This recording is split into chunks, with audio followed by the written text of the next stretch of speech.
हमारी आज की वर्कशीट नंबर 62, तिथि 5/12/2020।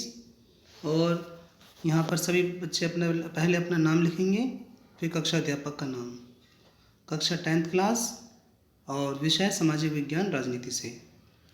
सत्ता में साझेदारी पुनरावृत्ति पर आधारित हमारे 3 से 5 अंक की ये वर्कशीट है और हम 3 से 5 अंकों वाले प्रश्नों को हल करना सीखेंगे। उनकी जो शब्द सीमा होती है 3 अंकों की 40 से 50 और 5 अंकों की 80 से 100-120 तक शब्द संख्या होती है।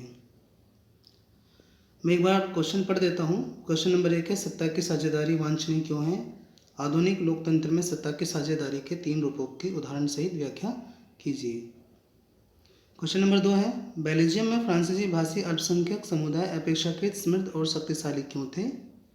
क्वेश्चन नंबर 3, दबाव समूह और हित समूह लोकतंत्र में सत्ता की साझेदारी कैसे करते हैं? एक एक करके सभी क्वेश्चनों को हम विस्तार से पढ़ेंगे और उनके आंसरों को सीखेंगे, कौन कौन से प्रश्न हैं। वर्कशीट 62 है।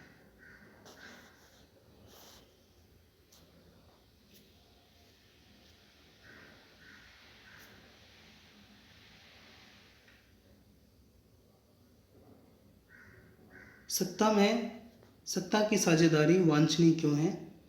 आधुनिक लोकतंत्र में सत्ता की साझेदारी के 3 रूपों की व्याख्या कीजिए। सत्ता की साझेदारी वांछनीय होने के निम्न कारण हैं। विभिन्न सामाजिक समूहों के बीच टकराव को कम करना, लोकतांत्रिक मूल्यों के अनुकूल होना, यह राजनीतिक अस्थिरता को कम करती है और सत्ता में अधिक से अधिक लोगों को भागीदार बनाती है।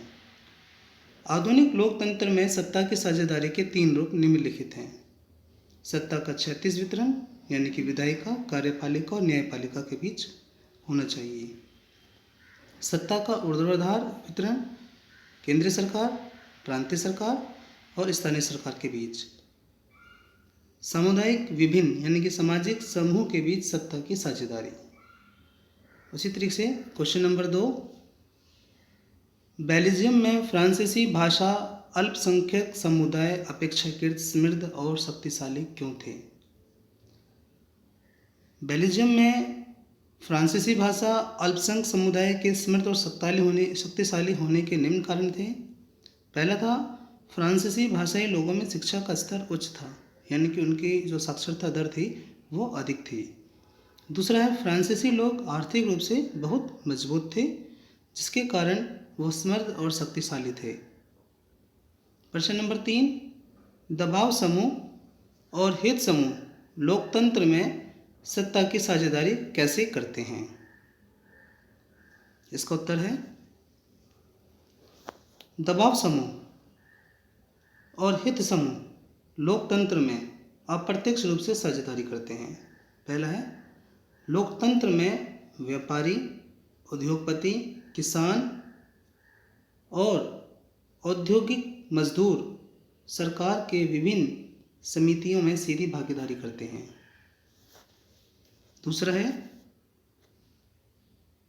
सरकार की नीतियों को अपने सदस्य वर्ग के लाभ के लिए दबाव बनाते हैं, यानी कि सरकार पर दबाव बनाते हैं कि सरकार उनके फेवर के अंदर नीतियां बनाए, कार्यक्रम बनाए।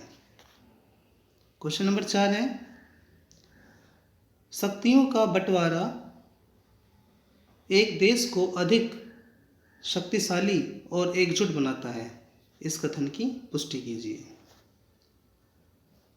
सरकार की शक्तियों का विकेंद्रीकरण होना तथा शक्तियों को संघ और प्रांतों में विभाजित करना, यानी कि फिर से समझिए बच्चों कि विकेंद्रीकरण का अर्थ है यानी कि शक्तियों को केंद्रीय और प्रांतीय स्तर पर बांट देना, यानी कि शक्तियों को केंद्रीकृत न रहना।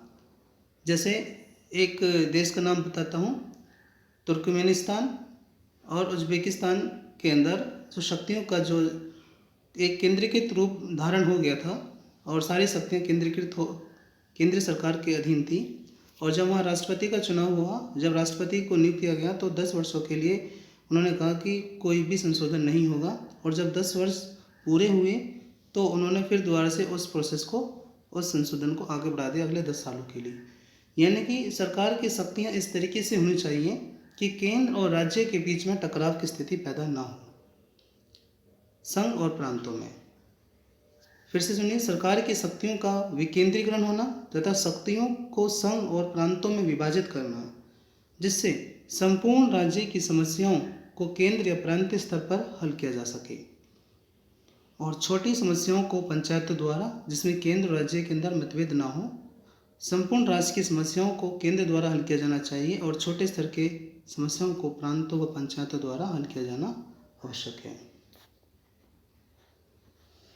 अगला 5वां प्रश्न है, क्षेत्रीय तथा सांस्कृतिक विविधताओं को समायोजित करने के लिए बेल्जियम सरकार द्वारा अपनाए गए किन्हीं 3 उपायों की चर्चा कीजिए। यानी कि बेल्जियम ने किस तरीके से अपनी समस्या को हल किया था। उत्तर है इसका, क्षेत्रीय तथा सांस्कृतिक विशेषताओं को सम्मिलित करने के लिए बेल्जियम सरकार द्वारा उठाए गए 3 कदम, यानी कि 3 उपाय कौन कौन से थे। पहला है, केंद्रीय सरकार में डच और फ्रेंच भाषी मंत्रियों की संख्या समान की गई। दूसरा है, केंद्रीय सरकार के अनेक शक्तियों का क्षेत्रीय सरकारों को सौंपना। उसके बाद सामुदायिक सरकार का गठन करना। तो ये 3 कारण थे जिसके अंदर बेल्जियम सरकार ने अपनी स्थिति को, विशेषताओं को हल किया था।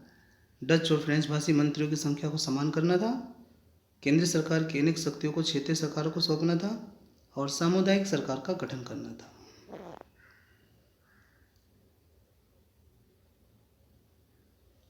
अगला प्रश्न है, बहुसंख्यकवाद ने श्रीलंकाई तमिलों के बीच अलगाव की भावना को बढ़ावा दिया। व्याख्या कीजिए। बहुसंख्यकवाद ने श्रीलंकाई तमिलों के बीच अलगाव की भावना को पैदा किया। उसके निम्नलिखित कारण थे। पहला है, सिंहलियों की एकमात्र भाषा थी सिंहली, उसको राजभाषा का दर्जा दिया गया। दूसरा है, सिंहलियों को विश्वविद्यालयों और सरकारी नौकरियों में प्राथमिकता दी गई थी। और तीसरा है, बौद्ध मठ का संरक्षण में बढ़ावा दिया गया था। यहाँ जो आते हैं कि सिंहलियों की एकमात्र भाषा, सिंहली को राजभाषा का दर्जा दिया गया था। तमिलों की स्थिति अलग थी, श्रीलंका की स्थिति अलग थी। श्रीलंका के अंदर भी लोकतंत्र था, लेकिन वहाँ की जो लोकतंत्र की व्यवस्था थी वो बहुसंख्यकवाद पर आधारित थी। सिंहली और तमिल, इन दो की संख्या, पहले नंबर पे सिंहली आते थे जो वहाँ के मूल निवासी थे, और दूसरे पे तमिल आते थे जो औपनिवेशिक काल के अंदर श्रीलंका चले गए थे। जब देश आज़ाद हुआ, श्रीलंका आज़ाद हुआ, तो वहाँ पे तमिलों ने भी अपनी स्थिति अपने लिए मांग की, पर 1956 में जो कानून बना उसके अनुसार सिंहलियों को एकमात्र भाषा घोषित किया गया। तमिलों को जो तमिल भाषी लोग थे उनको अलगाव की स्थिति झेलनी पड़ी, और उनको कोई भी राज्य के अंदर स्थान नहीं दिया गया। विश्वविद्यालयों और सरकारी नौकरियों में सिंहलियों को प्राथमिकता दी गई। साथ ही बौद्ध मठों को संरक्षण में बढ़ावा दिया गया, जिससे वहाँ के जो तमिल भाषी लोग थे उनमें उग्र भावना पनपने लगी थी, और बहुसंख्यकवाद के आधार पर तमिल ने अपनी राजनीति को, अपने लोकतांत्रिक मूल्यों को खत्म कर दिया था। प्रश्न नंबर 7 है, उन तरीकों की तुलना कीजिए जिनके द्वारा बेल्जियम और श्रीलंका ने सांस्कृतिक विविधताओं का सामना किया। जब हम बेल्जियम की बात करते हैं तो बेल्जियम में 59 और 40% फ्रेंच बोलते थे। 59% डच और 40% फ्रेंच बोलते थे, और 1% जर्मन। इतनी विविधता होते हुए भी बेल्जियम में दोनों भाषी लोगों को समान अधिकार दिए, और जब सरकार बनाई गई तो लोकतांत्रिक रूप से केंद्रीय सरकार में डच और फ्रेंच भाषी मंत्रियों को समान अधिकार दिए गए थे। जबकि इसके विपरीत श्रीलंका में 74% सिंहली भाषी लोग रहते थे और 18% आबादी तमिलों की थी, जो कि दूसरे नंबर पर आती है। श्रीलंका के अंदर भी लोकतांत्रिक सरकार बनाई गई, लेकिन वहाँ पर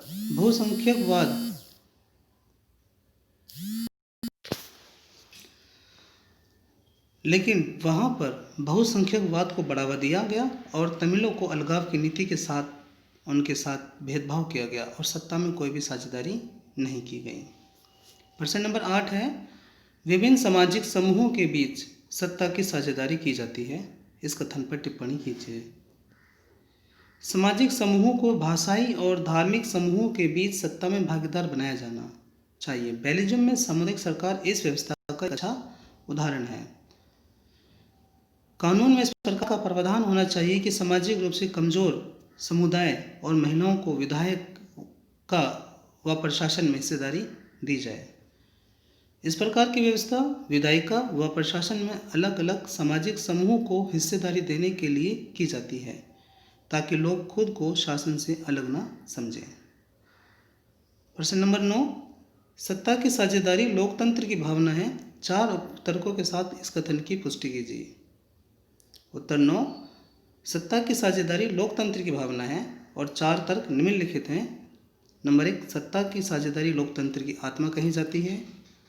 नंबर 2, लोकतंत्र में लोगों की भागीदारी होना आवश्यक है, जिसके माध्यम से लोग शासन से जुड़े रहते हैं।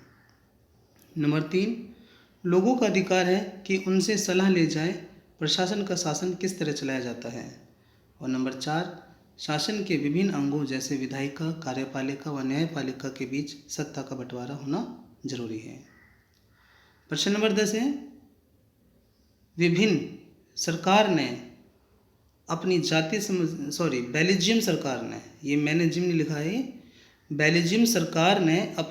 समस्या का समाधान कैसे किया।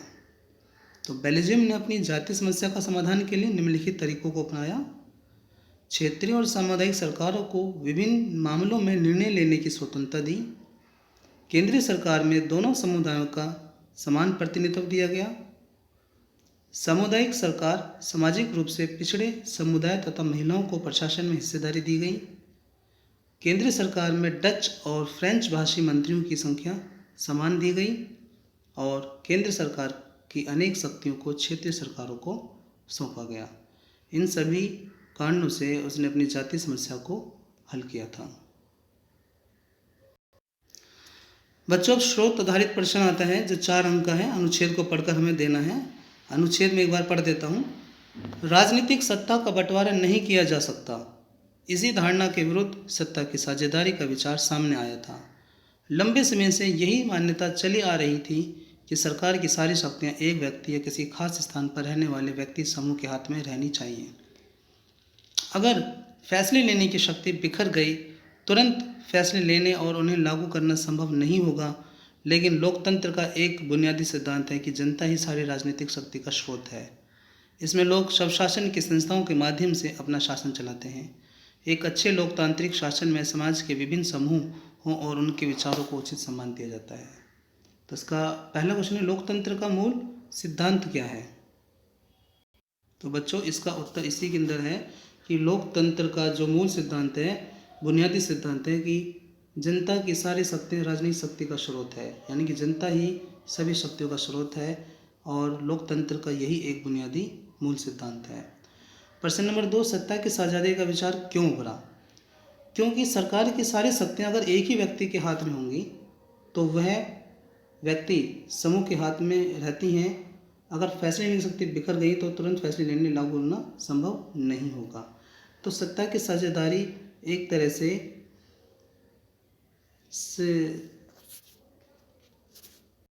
सामाजिक समूह के बीच के टकराव को रोकती है कि जो सामाजिक समूह जो होते हैं हमारे धार्मिक, भाषाई या किसी भी वर्ग समुदाय से संबंधित होते हैं, तो उनके टकराव को रोकती है। प्रश्न सी, त्वरित निर्णय लेना और उन्हें लागू करना लोकतंत्र में संभव नहीं होगा। क्या आप कथन से सहमत हैं। तुरंत निर्णय लेना बिल्कुल सही है, क्योंकि तुरंत निर्णय नहीं लिए जा सकते लोकतंत्र के अंदर। लोकतंत्र में निर्णय लिए जाते हैं जनता के माध्यम से, अप्रत्यक्ष रूप से, और शक्तियों का बंटवारा होता है और किसी भी तरीके से कोई भी निर्णय लेने के लिए हमें उसको काफ़ी लंबे समय तक उस पर विचार करना पड़ता है। ऊपर दिए गए अनुच्छेद का संक्षिप्त अपने शब्दों में लिखिए। यही कि सत्ता की साझेदारी बहुत आवश्यक है, क्योंकि सत्ता की जो शक्तियाँ हैं एक व्यक्ति में केंद्रीकृत ना होकर केंद्रीकृत होनी चाहिए, और जो भी फैसले जो होते हैं वो जनता के द्वारा लिए जाने चाहिए। और एक अच्छे लोकतांत्रिक समाज में सभी लोगों को मिलजुल कर काम करना चाहिए, और उनके जो विचार होते हैं, उनके जो प्रसंग होते हैं, उनका सम्मान करना चाहिए, और अप्रत्यक्ष रूप से जनता को भागीदार बनाना चाहिए। बच्चों, वीडियो को अंत करने से पहले मैं आप सभी बच्चों को बोलता हूँ कि इस महामारी के दौर के अंदर हमारी शिक्षा जो है एक नए रूप में के अंदर आपके सामने है, और सभी बच्चों से आग्रह है कि मन लगा के पढ़ें और अपने स्वास्थ्य का ध्यान रखें, अपने परिवार के स्वास्थ्य का ध्यान रखें, और बाहर जाते समय मास्क का प्रयोग करें। साबुन से हाथ धोने की आदत को अपने व्यवहार में लेकर आएँ, और हमें साबुन से हाथ धोना है, कोरोना को भगाना है। यही हमारा उद्देश्य है, और हम जो है एक अच्छे नागरिक बने, एक आदर्श नागरिक बने, यही हमारी एक भावना, एक हमारा मोटो होना चाहिए। Thank you.